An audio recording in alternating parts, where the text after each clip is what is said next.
진행을 맡은 시네21 장영엽 기자입니다. 영화 재밌게 보셨나요? 네. 혹시 오늘 우리들 처음 보시는 분 계시나요?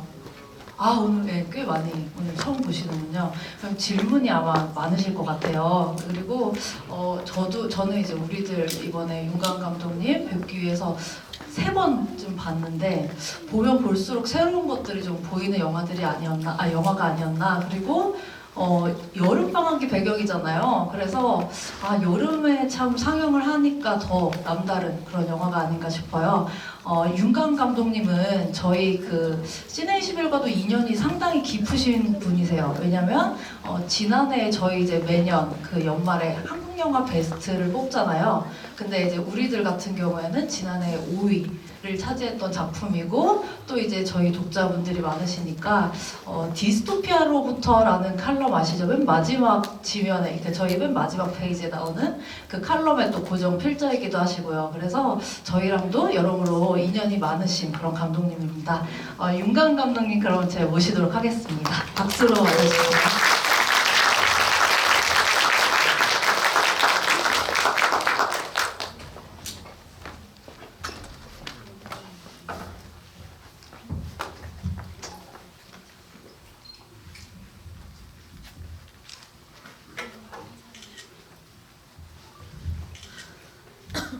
네, 윤가은 감독님이십니다. 네, 저기 한번 그 감독님의 인사 말씀 한번부터 드려볼까요? 네, 안녕하세요. 저는 방금 보신 영화 우리들을 만든 윤가은이라고 합니다. 만나서 반갑습니다.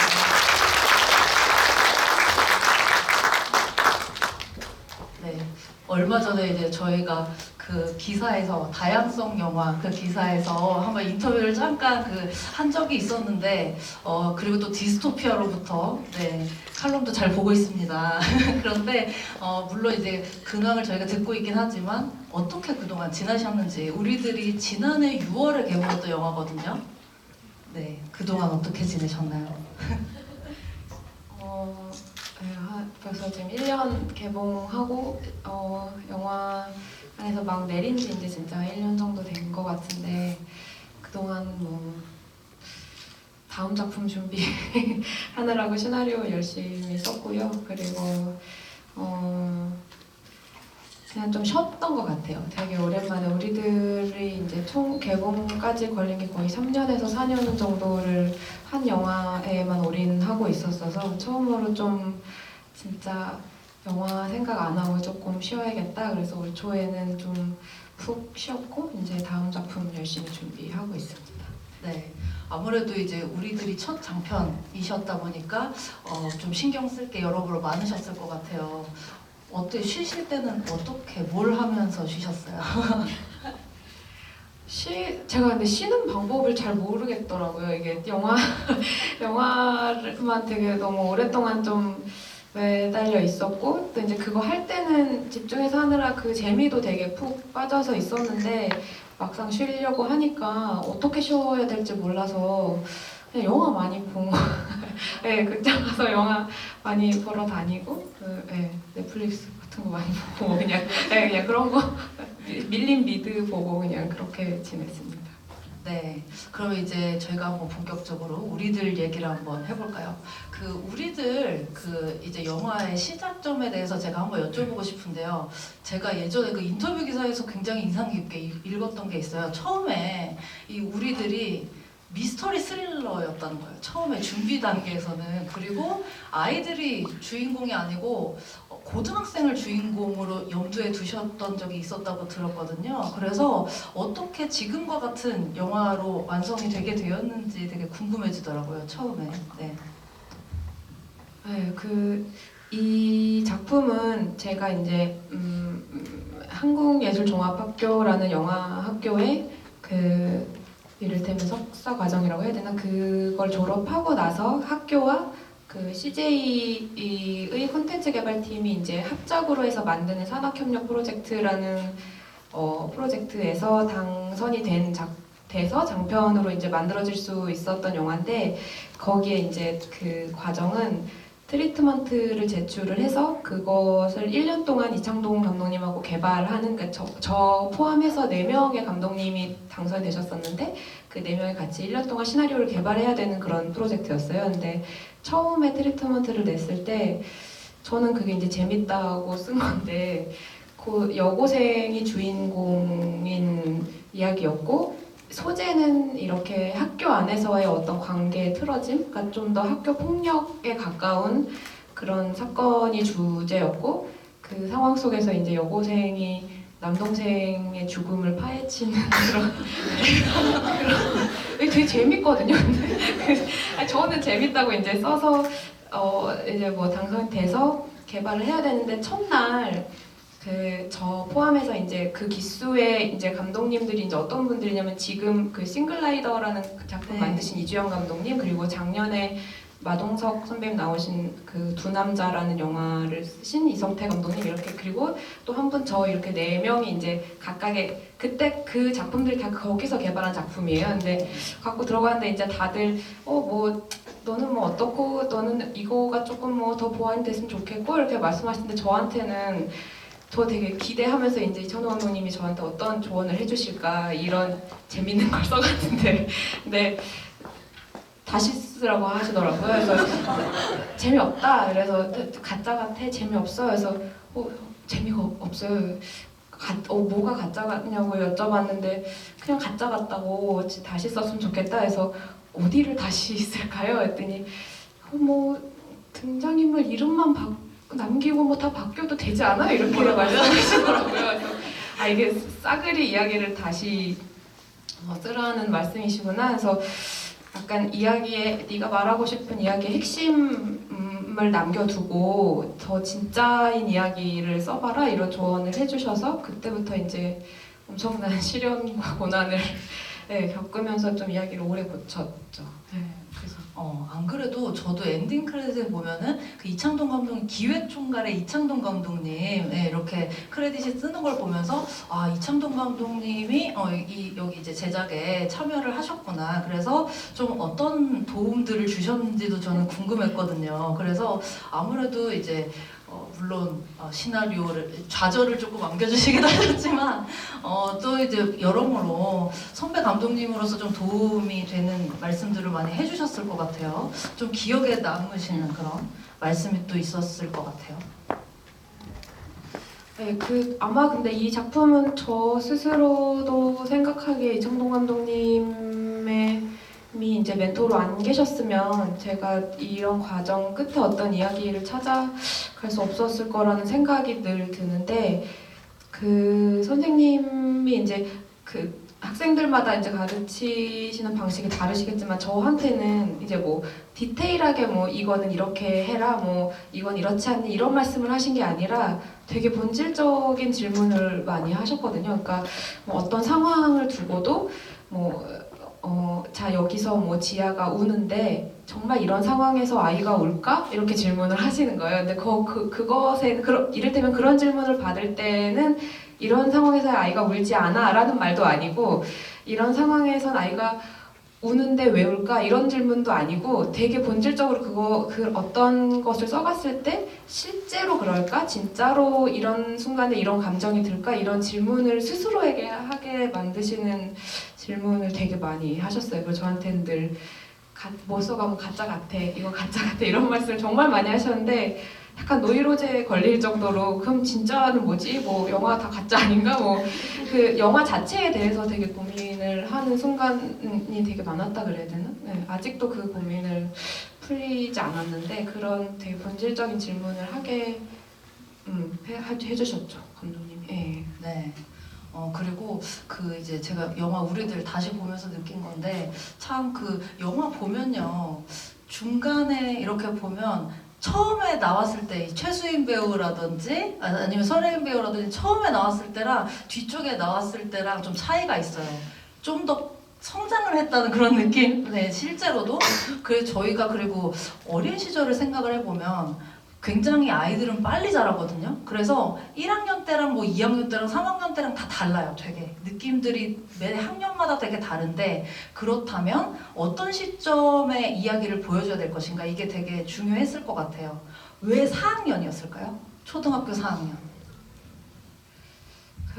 사실 나이가 처음에 이제 고등학생에서 출발해서 중학생도 살짝 생각을 해봤었고 6학년 버전으로 쓴 이야기도 있고 아예 이제 나이대가 좀 애매한 것 같다 해서 아예 뭐 초등학교 들어가서의 아이들 이야기를 써볼까? 뭐 1학년 이렇게도 생각을 해본 적이 있고 막 고민을 했었는데 이게 근데 이 이야기 자체는 저의 자전적인 경험이어서 저는 이제 저에게 저런 일이 있었을 때는 저는 6학년 때였거든요. 근데 이제 이게 요즘 아이들이 이제 성장이 훨씬 빠르기도 하고 조사를 하고 이러다 보니까 이제 저학년에서 고학년 올라가는 시점에 4학년 그러니까 10살, 11살 되는 이제 시점의 아이들이 처음으로 또래 집단의 처음에 어떤 것들 경험하게 되고 그 안에서 특히 이제 여자애들은 여자애들끼리 놀고 남자애들은 남자애들끼리 약간 이렇게 성이 갈려서 놀기 시작하면서 그 안에서의 어떤 굉장히 우정이라는 것에 집착을 해서 관계 맺음을 하게 되는 것을 맨 처음 경험하는 시기가 이제 그 즈음이더라고요. 그래서 그럼 그때가 되면 좋겠다 이렇게 생각을 했었고 제가 6학년의 나이를 되게 고민을 했었는데 그러니까 엔딩이 졸업이 됐으면 좋겠다고 생각을 했었는데 6학년 이제 고학년으로 딱 넘어가면은 우정에 집중하는 것보다 이제 우정 안에 되게 복잡한 요소들이 끼어들기 시작하면서 이를테면 이성 문제라던가 뭐 조금 더 집안의 어떤 문제라던가 더 많은 것들이 개입을 하게 되더라고요. 그래서 아예 관계 자체에만 초점을 좀 맞추고 싶다는 생각이 들어서 그래서 4학년 딱 인간 관계를 조금 더 혹독하게 좀 더 직접적으로 처음으로 경험하는 시기가 이제 그 또래라는 생각이 들어서 그때를 했던 것 같아요. 네. 지금 이제 감독님께서 약간 좀 개인적인 어떤 경험들도 이 영화를 이제 집필 하실 때 도움이 되셨다고 하셨는데 이것과 또 더불어서 어떻게 생각을 해보면은 그러니까 그 요즘 나이 또래 그 어린이들은 또 좀 아이들은 좀 다를 것 같아요. 네, 이제 우정을 맺는 그런 관계에 있어서 그래서 이 영화의 이제 주연을 맡으신 아역 배우분들에게 많은 도움을 좀 받으셨을 것 같아요. 네, 그래서 이제 시나리오 제가 이제 알기로는 시나리오 그 집필을 하실 때나 리허설을 하실 때도 굉장히 많은 도움을 받으셨다고 들었거든요. 그래서 좀 이제 예를 들어서 에피소드들을 좀 설명을 해주시면 좋을 것 같아요. 어떤 좀 도움들을 받으셨었는지.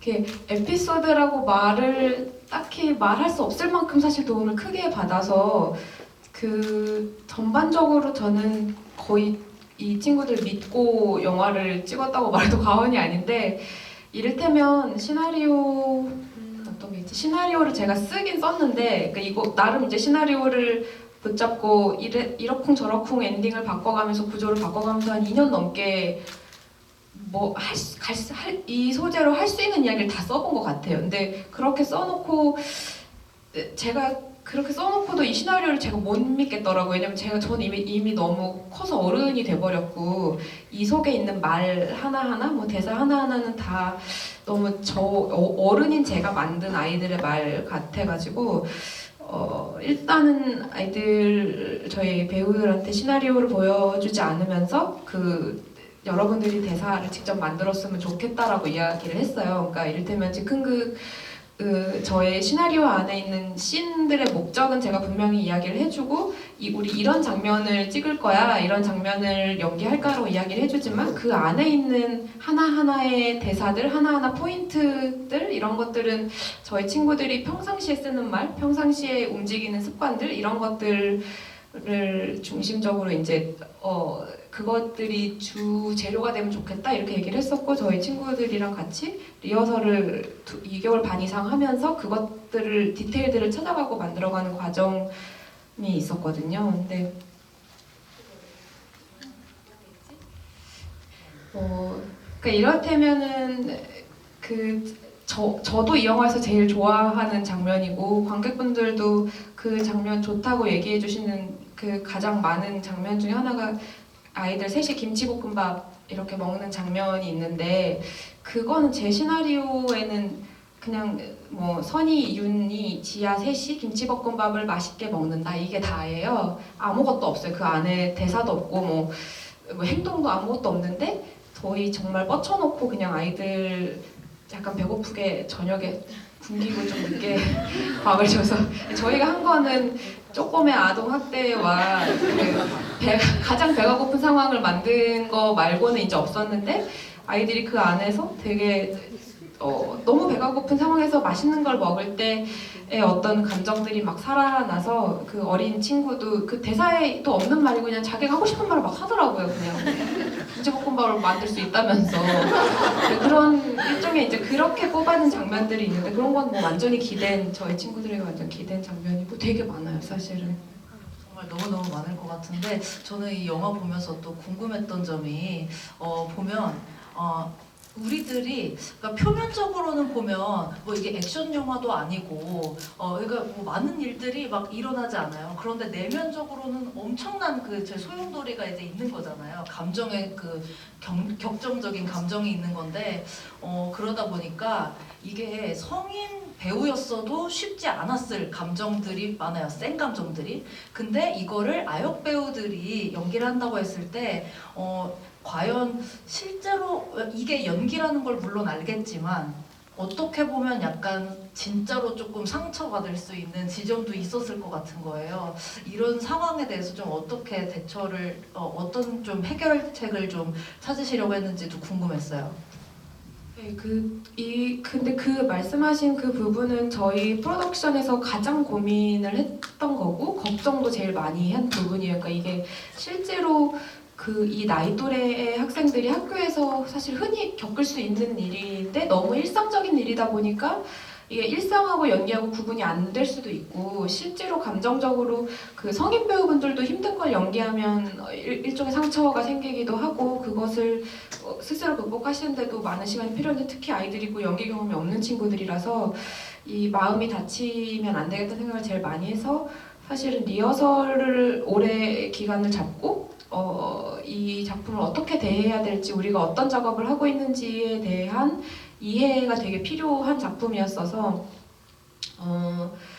리허설을 할 때는 거의 한 2달을 일주일에 2-3번씩 한 번 만날 때마다 4시간 이상을 아이들하고 보냈어요. 그러니까 거의 우리는 일주일에 3-4번을 되게 인텐시브하게 만나서 초반에 한 게 연기 연습이 아니라 진짜 수다 떨었어요. 계속 이야기하고 학교에서 무슨 일이 있었고 집안에서 각자 무슨 일이 있고 그러다 보니까 이제 서로 깊은 속 얘기도 서로 같이 하게 되고 다 이야기하면 이제 우리 이거는 밖에 아무한테도 얘기하지 말자. 아이들도 우리 부모님한테 이야기하지 마세요. 그리고 부모님 욕을 막 하고 그럼 저도 이제 그 비밀 지켜야 될 아이들에게 신뢰의 어떤 것을 보여줘야 되니까 저도 막 나도 뭐 때문에 누구 때문에 힘들어하고 저도 막 다른 사람 막 욕을 하고 막 이러면서 이제 서로 돈독해지는 시간이 있었고 그런 시간을 겪으면서 우리가 앞으로 만들 영화가 이런 우리가 늘상 겪는 관계 안에서의 일어날 수 있는 일을 다룰 건데 이것은 연기지만 실제 존재하는 어떤 감정들을 다룰 거고 그래서 우리가 연기하다가 마음이 아파질 수도 있고 한데 그럴 때마다 우리가 이야기를 꼭 하자 서로 어떤 기분이었는지 이런 우리만의 어떤 원칙을 조금 세웠었어요. 그래서 항상 이제 리허설을 할 때도 연습을 한 다음에 이런 경우들도 있었어요. 이를테면 이건 실제로 시나리오가 수정된 건데 지아가 팔찌를 아직 차고 있어서 차고 있어서 선이가 수도과에 와가지고 너 아직 그거 하고 있네? 그러면 이제 지아가 이렇게 얘기하면 되는데 그래서 어쩌라고 이렇게 해가지고 갑자기 싸움이 막 번지는 장면이었는데 그게 원래 시나리오에 제가 쓴 시나리오에서는 그렇게 하니까 중간에 이제 보라의 일당들이 와가지고 너 왜 우리 선이 괴롭혀? 이러면서 지아를 막 공격하면서 그 팔찌를 뺏어버리거든요, 물리적으로. 그러면 이제 지아가 막 열받아가지고 막 하고 애들은 그렇게 가버리고 이런 장면이었어요. 근데 그거를 연습을 하는데 또 이제 문제가 하나는 이 배우들끼리 너무 친해진 거예요. 선이, 지아, 보라, 나머지 보라의 친구들까지 너무너무 친해져가지고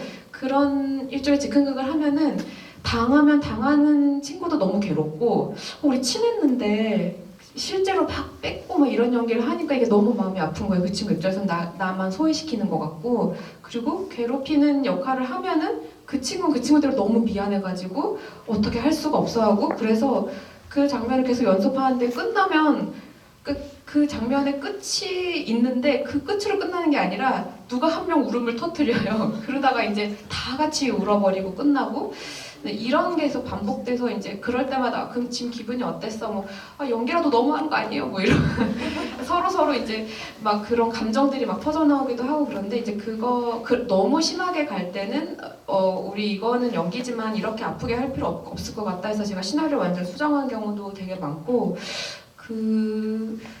조금 이제 감정적으로 그런 이게 실제인지 연기인지 이게 약간 애매하게 상처를 받거나 이럴 때는 끝나고 이야기를 되게 깊이 하고 영화 그 연습이 끝나고 혹은 촬영이 끝나고 집에 가서도 또 다시 이야기를 하고 다음날 아침에도 이야기하고 약간 이런 식으로 이야기를 하면서 풀려고 노력을 많이 했던 것 같아요. 그게 얼마나 풀렸을지는 모르겠는데 뭐 아직까지도 계속 그런 얘기는 저희들만의 단톡방에서 계속 하고 네. 있고 네, 그렇게 하고 있습니다. 제가 안 그래도 지금 말씀을 듣다 보니까 근황이 궁금했거든요. 왜냐면 그 얼마 전에 이제 저희 시네21에도 등장을 했어요. 그 다양성 영화 제 표지 커버였을 때 인터뷰를 하고 그때 사진 촬영을 했는데 저 깜짝 놀랐거든요. 지금 1년이 됐는데 너무너무 성장을 하신 거예요. 이 배우분들이. 근황을 좀 알려주세요. 요즘에 어떻게 지내시는지.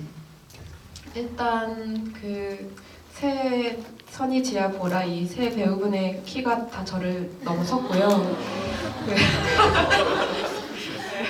저도 최근에 한 몇 개월 만에 봤는데 너무 충격을 받아가지고 만나서 너무 반가워 오랜만이야 이래야 되는데 왜 이렇게 키가 컸어 그만 커 이렇게 첫 마디를 해버려 너무 커. 근데 이제 지금 선희, 지아는 중1 그리고 보라는 중2예요. 그래서 정말 이제 그 정말 소녀다운 소녀들로 이제 성장을 하고 있는 중이고, 최근에 뭐 구체적으로 얘기해도 되죠. 그 왕은 사랑한단가 그 드라마의 유나 씨의 아역으로 저희 보라가 그 1회에서 등장해서 막 오열 연기 너무 잘해.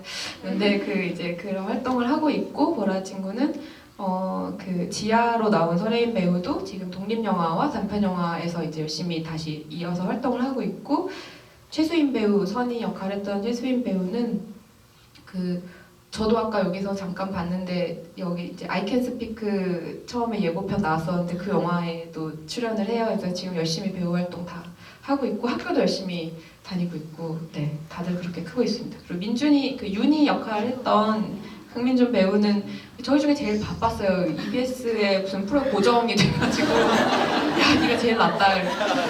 우리 영화가 배출한 가장 톱스타였어. 그래서 너무 맛있는 거 얻어 먹으려고 핸드폰도 생겼다고 막 자랑하더라고요. 네, 그래서 막 그 친구도 정말 많이 컸어요. 네, 이제 2학년. 네. 강민준 배우님 말씀을 하시니까 저 진짜 궁금했던 게 있거든요. 정말 저 우리들에서 제일 인상 깊었던 대사 중에 하나가 그 윤희가 얘기하는 왜 너는 얘랑 때리는데 왜 얘랑 계속 놀아? 그랬더니 나는 그냥 그럼 같이 놀고 싶은데 이 대사가 진짜 인상적이었거든요. 어떻게 보면은 이 이후에 이제 관계 전환이 딱 되는 건데 지아랑 선이랑 이 대사는 직접 생각을 하신 거예요? 아니면은 좀 에피소드를 어디선가 이렇게 영향을 받으신? 네. 그 대사는 제 머릿속에서 나온 대사는 아니고 저도 이제 그 지인분의 자녀에게 있었던 일을 지인분이 얘기해 주신 것을 정말 옛날에 기록을 했다가 그것을 똑같은 에피소드였어요. 저렇게 그냥 아이가 자꾸 맞고 와가지고 부모가 이제 어떻게 할 수가 없어서 너도 때려와 이렇게 가르쳤는데 어느 날 와가지고 나도 때렸어 이러면서 막 자랑을 해가지고 부모가 잘했어 이러면서 그래서 어떻게 했어 했더니 놀았어 이래서 걔가 때렸어 해서 놀았어 해서 아니 넌 걔가 때렸으면 너 또 때려야지 했더니 그 아이가 너무 이상하다는 듯이 그럼 언제 노냐고 부모한테 그렇게 얘기를 했다는데 그게 되게 웃기지 이렇게 얘기한 건데 전 되게 충격을 받은 거예요. 제가 그 한마디가 그래서 저거는 진짜 단순하게 생각을 해서 자기를 되게 아끼고 내 시간이 중요하고 나의 행복이 중요한 정말 단순한 어린아이가 할 수 있는 말이구나 이런 생각이 들어서 그냥 기록해놨던 말인데 그것을 제가 시나리오 개발을 할 때 딱 막혔을 때 옛날 메모장을 보다가 아 뭔가 이런 말이 필요한 순간인가 이런 생각이 들어서 이제 넣은 것을 그 강민준 배우님이 너무 잘 해주신 거죠. 네. 제가 두 가지 질문만 더 드리고 객석으로 제가 마이크를 넘겨드릴게요. 그래서 한번 질문 생각해 보시면 좋을 것 같고요. 제가 다음에 지금 이제 드리고 싶은 질문이 이제 감독님 이 우리들이 첫 번째 장편 영화셨어요. 그 우리들이 첫 장편 영화고 그 전에 이제 사루비아의 맛이랑 손님이랑 콩나물이라는 단편을 그 이제 촬영을 하셨었는데요. 한번 이제 더 궁금하신 분들은 검색을 해보시면 좋을 것 같은데 이제 계속 그 주인공들이 다 아이들이었어요. 그 아이들의 그 다양한 어떤 그 모습들을 담은 그런 단편 영화였어요. 근데 물론 이제 우리들 같은 경우에는 처음에는 고등학생으로 생각을 하시긴 하셨었지만 결국은 이제 아이들 영화가 되었는데 너무 인상적인 아이들 영화가 되었는데 어떻게 보면은 이 이제 비슷한 나이 또래의 그 아이들을 계속 이 주연 배우들로 그 계속 염두에 두신다는 것은 감독으로서 어떤 대상을 영화로 찍겠다고 생각을 했을 때 굉장히 그 아이들이라는 존재가 매력적인 어떤 대상일 거라는 그런 생각이 들었어요. 네, 그래서 아이들을 계속 이렇게 그 영화의 그 중심에 놓는 그런 이유도 좀 궁금했었습니다. 이 질문이 제일 어려운 것 같아요, 항상. 왜냐면 이게 저는 제가 이렇게 뭔가 이런 질문을 저 스스로에게 막 해본 적은 없는데 찍다 보니까 계속 아이들이 주인공 영화를 찍고 있는데 어느 순간부터 그런 질문이 들어오니까 저도 그때 이제 고민을 하게 된 거예요. 왜 나는 계속 아이들이랑 찍지? 뭐 내가 무슨 문제가 상담을 받아봐야 되나? 내면에 무슨 아이가 뭐 근데 이제 저도 어떤 이유를 멋있게 찾아서 어떤 대답을 멋있게 하고 싶은 마음이 옛날에 있어서 막 제 내면에 뭐 어린 아이가 살고 있어서 그 아이가 말하고 싶은 게 많고 뭐 이런 얘기를 했었는데 최근에 제일 많이 드는 생각은 그 아이들이랑 일단은 제가 이야기를 쓰는 방식이 아직까지는 제가 어렸을 때 겪었던 경험이나 뭐 어떤 순간의 감정들, 순간의 어떤 뭐 이랬다면 어땠을까 남아있는 속의 질문들 뭐 이런 것들이 아직 많은데 그런 데서 이제 이야기를 쓸 때 씨앗을 많이 찾아서 그것을 그대로 쓰는 건 아니지만 거기서 이제 발전시켜 나가는 작업을 많이 하다 보니까 자연스럽게 화자가 아이가 되는 경우가 많은 것 같다는 생각이 들고요. 그리고 이렇게 제가 그런 질문을 스스로에게 안 한 거는 이게 제가 뭐 객관화 돼가지고 어른이 되고 이 아이는 되게 나랑 이렇게 동떨어진 어떤 존재고 이렇게 생각을 하지 않고 저랑 연장선상에 있다고 생각을 하는 것 같아요. 그러니까 아무리 어린아이도 사실 저도 제가 이렇게 막 크게 자란 것 같지가 않거든요. 뭐 10살의 저랑 지금의 저랑 생각하거나 뭐 느끼거나 이런 구조 자체가 뭐가 많이 변한 것 같지 않고 근데 다만 이제 그 유년 시절에는 뭔가 되게 새롭게 처음 경험하는 것들이 많잖아요. 그때 강렬한 느낌들이 더 오래 남아있는 것들도 많고 그런 것을 좀 전달하기에 어린아이가 주인공일 때 저한테 더 의미심장하게 다가오는 부분도 있는 것 같고 그 재밌어요. 사실은 어린 친구들이랑 영화를 찍는 과정이 정말 재밌어요. 저한테 되게 깨우침도 많이 주고 이 친구들은 되게 백지 같아서 제가 이렇게 고정돼서 생각하고 있는 것들을 어느 한순간에 확 전환시켜주는 부분들도 있거든요. 그런 거를 경험을 하는 것 자체가 되게 놀랍고 재밌는 경험이고 현장 분위기도 되게 좋아지거든요. 아이들이 있으면 이 아이들을 보호해 주려고 그러고 이렇게 가능하면 이제 나쁜 소리 안 하고 좋게 이제 가능하면 화목하고 즐거운 분위기 안에서 하려고 하는 분위기도 있고 되게 즐거운 부분이 많아서 사실은 그런 거 즐기려고 계속 하나 이런 생각도 요새 많이 들어요. 네, 마지막으로 제가 한 가지만 질문 더 할게요. 이제 감독님께서 우리들 그 개봉 당시에 이제 인터뷰 하시면서 다음 영화를 만들게 된다면 다음 영화가 진짜 진정한 좀 시작점이 될 것 같다라고 말씀을 하셨었거든요. 지금 차기작 준비하시는 걸로 제가 알고 있는데 어떤 작품인지 힌트를 주시겠습니까?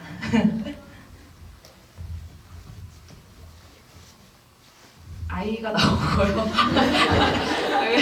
되게 잘못한 것처럼 자꾸 얘기하게 되는데 아이가 나올 거고요. 뭐 연령대를 아직 고민 중이지만 근데 이것도 제가 오랫동안 고민을 하고 있는 주제고 이야기를 지금 계속 뭐 이렇게 저렇게 바꾸면서 만지고 있는 중이라 뭐라고 이렇게 딱 드릴 말씀은 없는데 우리들을 만들었던 회사랑 같이 작업하는 두 번째 작품이 될 거고 뭐 아주 큰 영화는 아닐 거예요. 근데 좀 더 아이가 주인공이고 가족에 대한 이야기가 되지 않을까 이렇게 고민하면서 어떻게 하면 좀 재밌게 만들어 볼까 고민하고 있습니다. 네, 제가 이제 드릴 질문은 여기까지고요. 객석에서 한번 저희 굉장히 질문 많을 거라고 제 예상이 되는데 한번 손을 들어주시면요 마이크를 전달 드리겠습니다. 먼저 감독님께서 한번 지목을 해주시겠어요?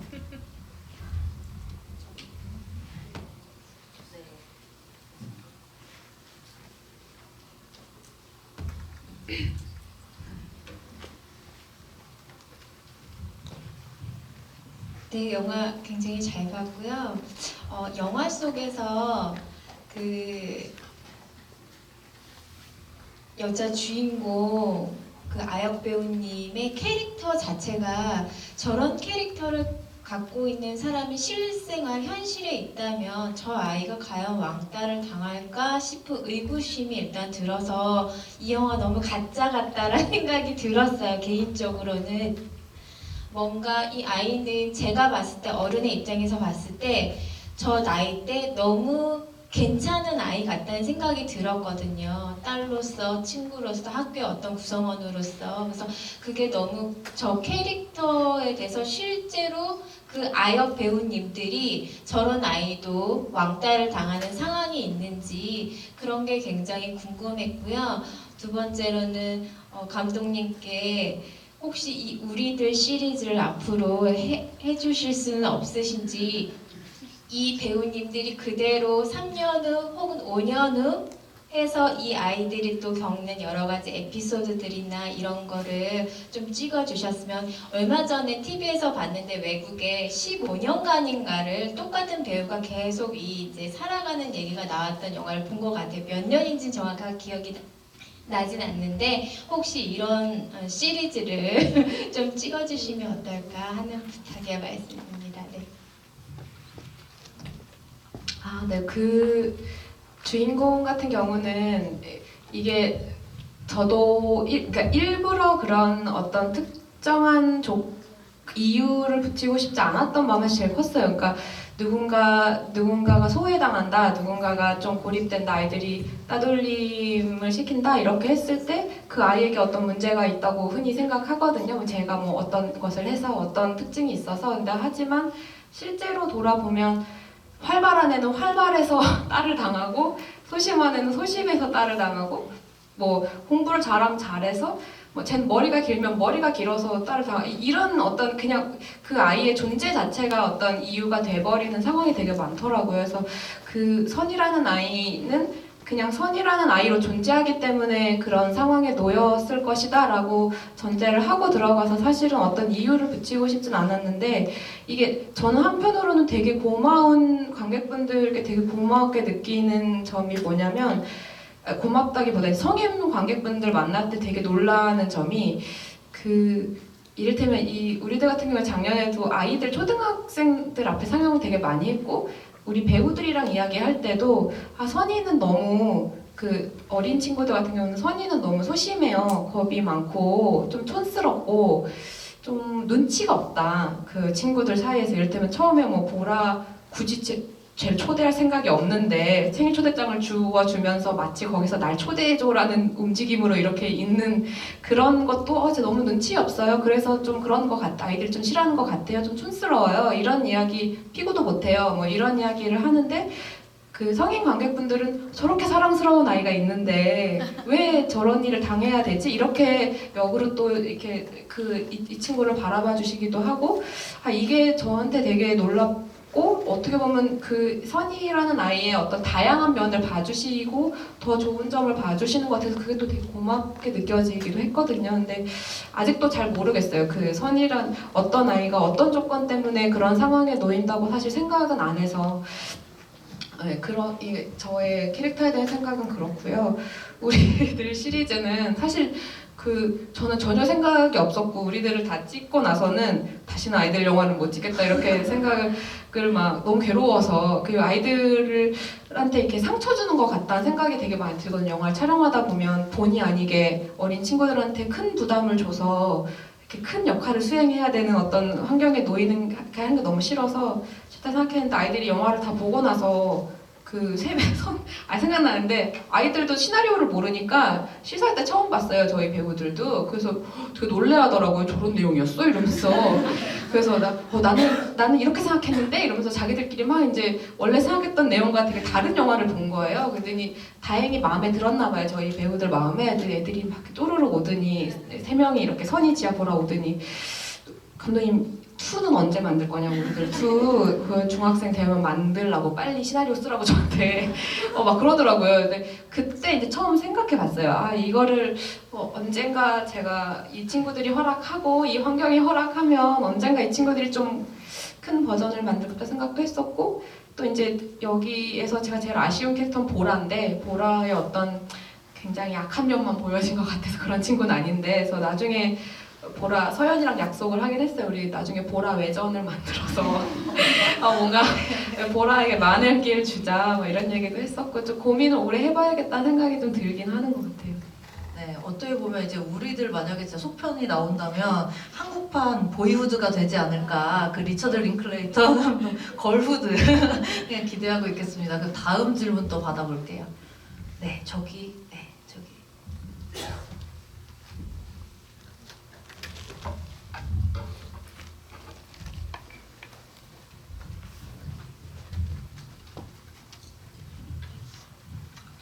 네, 영화 정말 재밌게 잘 봤고요. 작년에 봤을 때는 아이들의 그런 관계들을 계속 보느라고 못 봤던 것들이 1년 지나서 다시 보니까 보이는 게 아이는 아무래도 부모님의 영향을 많이 받잖아요. 그래서 보다 보면 아이들이 왜 저런 선택을 하고 저런 생각을 했을까 했을 때 꼭 그 부모님을 어떤지를 생각을 하게 되는데 그 선희의 아버지와 그 선희의 할아버지가 부자의 관계를 그렇게 설정하신 이유가 있으신지 궁금합니다. 그거는 사실 영화에서 이렇게 딱 잘 드러났다고 생각은 안 해서 제가 좀 창피해하는 부분이긴 한데 제 원래 그냥 시나리오를 쓰고 영화 촬영할 때 원래 의도는 선이가 어떤 인생의 처음으로 타인과 관계를 맺었는데 너무 사랑하는 사람이 생겼다가 그거를 잃고 배신당했다가 자기 감정을 어떻게 좋아할 수도 없고 싫어할 수도 없는 어떤 애증의 늪에 빠졌다가 다시 나오는 이야기라고 생각했거든요. 용기 있게. 근데 선이가 그런 인생을 처음 어떤 인생의 경험을 하고 있을 때 그것에 어떤 자기 반영을 할 수 있을 만한 누군가 어른의 어떤 플롯이 하나 있으면 좋겠다고 생각을 해서 선이 아버지는 평생에 거쳐서 아버지와 그런 관계를 맺고 있는 사람이라고 생각을 하면서 사실 이야기를 쓰긴 했어요. 그래서 하지만 선이 아빠는 아버지와 어떤 애증의 관계 속에서 나를 키워준 어떤 고마움도 있지만 동시에 이 아버지를 용서할 수 없는 어떤 부분이 가족 안에서 있을 텐데 그것을 극복을 할 수 없고 그 아버지가 누워 계셨을 때도 이 사람을 이렇게 대면할 용기가 없고 그것을 대면한다는 거는 꼭 화해의 목적이 아니라 싸우더라도 대면하는 것은 용기를 필요로 하는 거잖아요. 근데 그런 것을 풀지 못하고 아버지를 보내드린 그 사람이 선희 아버지라면 선희가 그런 모습, 아버지의 끊임없는 갈등의 모습을 보면서 다른 선택을 하기를 원했던 것 같아요, 선희가. 그래서 아버지는 일종의 포기에서 떠나 상실을 경험할 수밖에 없지만 선희는 단지 그것보다 더 중요한 어떤 내 감정 안에서 더 중요한 거를 찾기를 바랬고 저도 그런 적은 없지만 이 아이는 좀 용기 있게 뭔가 했으면 좋겠다라고 생각해서 아버지 플롯을 이렇게 만들었는데 사실 이렇게 딱 드러나지는 않아서 네, 그렇습니다. 네, 또 다음 질문 받아보겠습니다. 감독님께.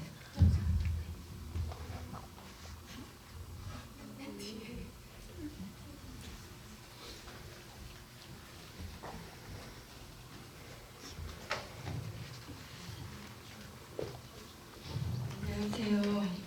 저는 있잖아요. 지금 기자님이나 감독님이나 질문하시는 분들이 이제 아이들 뭐 14세 뭐 이렇게 말씀들을 하시던데 제가 느끼기에는 그냥 우리들 그 자체 지금 우리 나이 때도 그런 생각들을 하거든요. 서로 이게 두세 명만 모여도 서로 그런 생각을 하거든요. 그리고 그런 일들이 있어요. 사실상.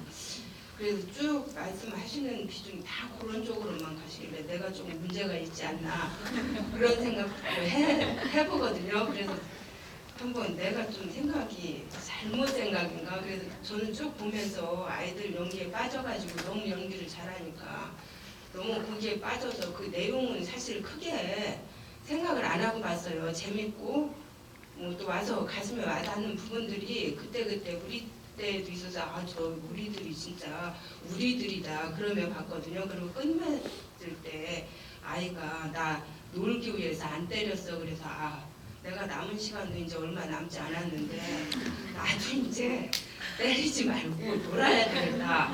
그래서 저는 가슴에 많이 와닿았거든요. 그래서 내가 좀 이상한가? 왜냐면 그쪽으로만 쭉들 말씀들을 하시니까 내가 좀 이상한가? 그런 생각도 들었어요. 너무 재밌게 잘 봤어요.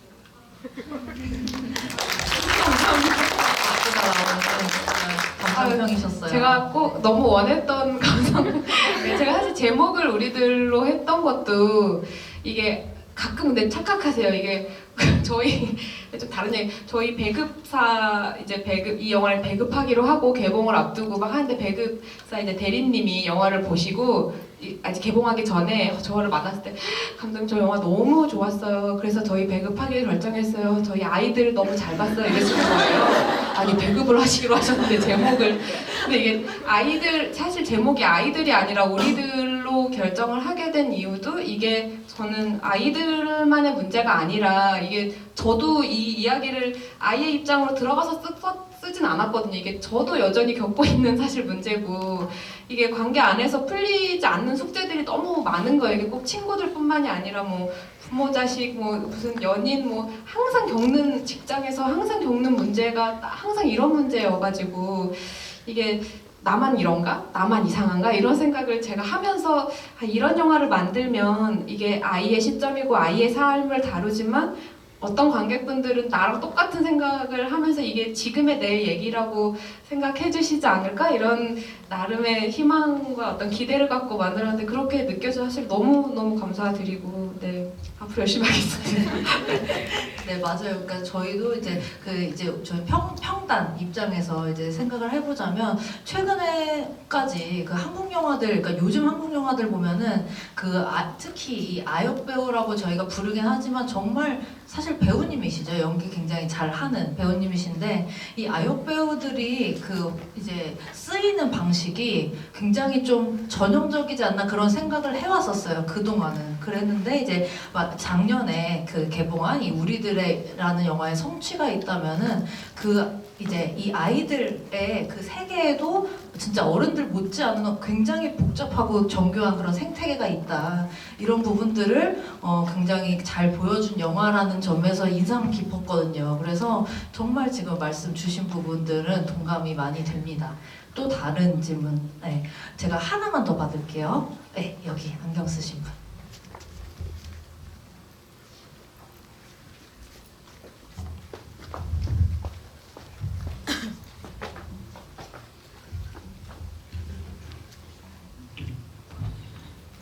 네, 작년에 제가 처음 봤을 때는 기자님 말씀하신 것처럼 그럼 언제 놀아 여기에 꽂혀 있었고 오늘 같은 경우는 이제 두 번째 보다 보니까 마지막에 이제 금 안 밟았다고 변호해주는 거기에서 저 같은 경우 좀 그러다 보니까 이제 감독님이 아까 기자님 말씀하셨겠지만 제가 생각하기엔 최고의 미성년 배우 감독님이 아니신가 생각을 하는데 좀 성인 배우들 같은 경우 이런 영화 하시면 이제 감독님이 어떤 포인트를 가지시나 좀 대본 리딩 전에 좀 시나리오를 이해한다거나 감정선들을 잡고 오시고 이렇게 하시는 분들이 있잖아요. 근데 아이들 같은 경우는 하다 보면 그런 게 좀 안 될 텐데 이렇게 보다 보면 감독님이 포인트 주시는 분들이 그런 게 많을 텐데 당연히 촬영은 오래 그럼 그럴 때마다 시나리오를 수정하시는지 아니면 감독이 원하시는 거 있을 때까지 계속 촬영을 하시는지 그런 부분들이 좀 궁금해서 질문을 좀 하겠습니다.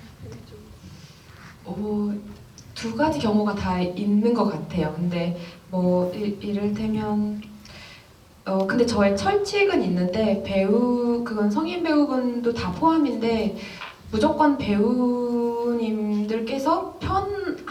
편해야 되는 것 같아요. 그 편하다는 게 제가 이렇게 뭐 되게 늘어지고 편한 그런 게 아니라 이 감정을 연기하고 싶은 의지가 있어야 되고 그걸 어떻게든 표현을 하든 그게 리액션으로 반응이 나오든지 간에 그 어떤 자연스러운 것 안에서 불편하지 않은 상황 안에서 연기를 해야 하고 감독은 최대한 그것을 방해하지 않는 것, 이 배우가 자신으로서 존재하는 것을 표현하는 것을 방해하지 않는 게 감독이라고 생각하는 저의 철칙은 있는 것 같고 그런 원칙 안에서 이를테면 저는 사실은 저도 되게 잘 몰라서 현장에서 탁 보고 어떤 것을 이것이 맞거나 틀리거나 이렇게 빠른 판단을 내릴 수 없는 사람이거든요. 되게 느리고 순발력도 없어서 저도 많이 봐야 아는 사람인 거예요. 그래서 사실 연습을 더 많이 하는 편이고 연습을 할 때 어떻게 해도 안 되는 상황에 부딪힐 때가 있거든요. 그럼 그럴 때는 이제 저도 다시 생각을 하게 된 경우가 많은데 이를테면 고집을 부리는 경우도 제가 되게 많아요. 이를테면 마지막에 그럼 언제 놀아 이 장면 같은 경우는 제가 사실은 그 장면이 영화를 찍을 때 되게 개인적으로 별로 안 좋아했어요. 그 장면을. 왜냐면 그게 저는 이제 스스로 제가 그 대사를 머릿속에 생각한 게 아니니까 저도 들은 얘기니까 이거는 진짜 아이가 할 수 있는 대사야 라는 생각이 들면서도 마치 이게 감독이 어떤 생각을 강요하는 것 같고 분들에게 그렇게 느껴지면 어떡하지? 그리고 이것을 저 어린 친구가 연기를 할 수 있나? 이런 긴 대사를 특히 민준이 같은 경우는 그 씬 빼고는 나머지 씬에선 대사를 안 줬어요. 그러니까 그냥 어떻게 말해? 뭐 지아 누나가 손님이니까 먼저 먹으라고 해야 돼? 이렇게만 알려줬지 나머지는 뭐 딱히 대사라는 게 없었는데 저거는 외워서 어떤 정보를 정확히 전달을 해야 되는 대사를 해야 되는 그 어려움이 너무 커서 찍기 전에도 너무 힘들어했고 제가 저 배우보다 찍는 날은 저 배우가 너무 힘들어해서 어떻게 해도 저게 안 나오는 거예요. 이런 대사를 막 이렇게 말하는 것 자체를 되게 부담스러워하고 그 대사의 뜻도 모르고 사실 이 어린 친구는 그래서 이제 그거를 설득시킬 수도 없고 이 아이는 그냥 현장이 싫고 나가고 싶고 이 상황 안에서 한 거의 10시간 정도를 하루 종일 찍었거든요. 그 씬 하나만. 근데 이제 마지막에는 근데 이제 그땐 제가 우긴 것 같아요. 이 영화 안에서 이것이 아니면은 선이가 딛고 나갈 어떤 디딤돌이 없어지는 거라 막 우겼는데 사실은 포기했어요. 나중에는 나도 모르겠다. 이거 어떻게 할지 모르겠고 계속 장면만 반복하다가 막판에 가서 이 배우가 자기도 지친 거예요. 제가 너무 미운 거예요. 그리고 자꾸 똑같은 대사를 1000번을 시키니까 진짜 너무 이 민중군이 저를 너무 미워해서 아침 8시 찍기 시작했는데 5시까지 찍고 있으니까요. 똑같은 거를 너무 더웠거든요. 그래서 이제 마지막에는 저 배우가 너무 싫어서 이 모든 게 짜증을 내기 시작한 거예요. 그래서 저런 말투가 나온 거예요. 사실은 제가 원했던 연출은 아니었는데 막 이렇게 그러면 언제 뭐 하고 그럼 언제 놀아 이렇게 그런 말투 자체가 원래 아니었어요. 되게 예쁘고 아름다운 말투로 하다가 이해가 안 된다. 이게 저 배우의 심정은 아마 왜 자꾸 시켜 이런 걸 텐데 오히려 그런 지점에 대해서 좀 얻어진 게 있었던 장면인 것 같고 그래서 사실은 그 말씀하신 부분 저한테 가장 큰 고민이에요. 아역 배우들이랑 같이 할 때 어떤 부분은 저 배우들이 진실성을 보여줄 때 수정을 해야 되는 부분이 있고 어떨 때는 제가 밀어붙여야 되는 부분이 있는데 그 사이에서 판단을 하는 게 되게 쉽지 않고 그러려면은 끊임없이 계속 소통을 하고 저도 공부를 되게 많이 해야 되는 거구나 이런 생각이 좀 많이 드는 것 같아요. 네. 말씀 감사드립니다. 저희가 좀 아쉽지만 진짜 정말 끝없이 말할 수 있을 것 같아요. 우리들에 대해서. 근데 이제 시간이 다 돼서 마무리를 해야 될 것 같은데요. 윤감 감독님 마지막으로 인사 말씀 한번 부탁드릴게요. 아마도 올해 마지막 올해 이 영화의 마지막 상영이 될 것 같은데 이게 뭐 개봉한 지 이제 1년도 됐고 저 그리고 이 필름 여기에 처음 와봤는데 너무 좋은 극장에서 아까 잠깐 저도 영화를 보다 나갔는데 정말 믹싱실에서 믹싱한 사운드가 그대로 나오더라고요. 그래서 너무 제가 아마 영화를 직접 봤던 극장 중에 가장 좋은 환경이었던 것 같아요. 저도 그래서 좋은 극장에서 좋은 관객분들 만나서 너무 기쁘고 저희 여기 저희 어머님이랑 같이 와서 저희 어머님은 와서 영화도 보시고 앉아서 제 얘기를 듣고 계신데 어머님이랑 올 때 그런 얘기 했었거든요. 오늘 아침에 비도 왔고 날도 이렇게 더운데 관객분들이 안 오실 것 같다. 한 10분 계시면 많을 텐데 엄마 꼭 끝까지 자리를 지켜줘. 한 명이라도 아무도 질문 안 하면 엄마가 질문해줘 막 이랬었는데 이렇게 많은 분들이 와주셔서 제 어머니께서 보시기에 제가 이렇게 뭐 쓸데없는 짓을 하고 있는 건 아니구나, 영화 만들어도 되겠구나 이런 저희 어머니께 안심을 드릴 수 있게 된 것 같아서 너무너무 감사드립니다. 앞으로 열심히 해서 다음 작품 빨리 만들어서 또 갖고 찾아뵙겠습니다.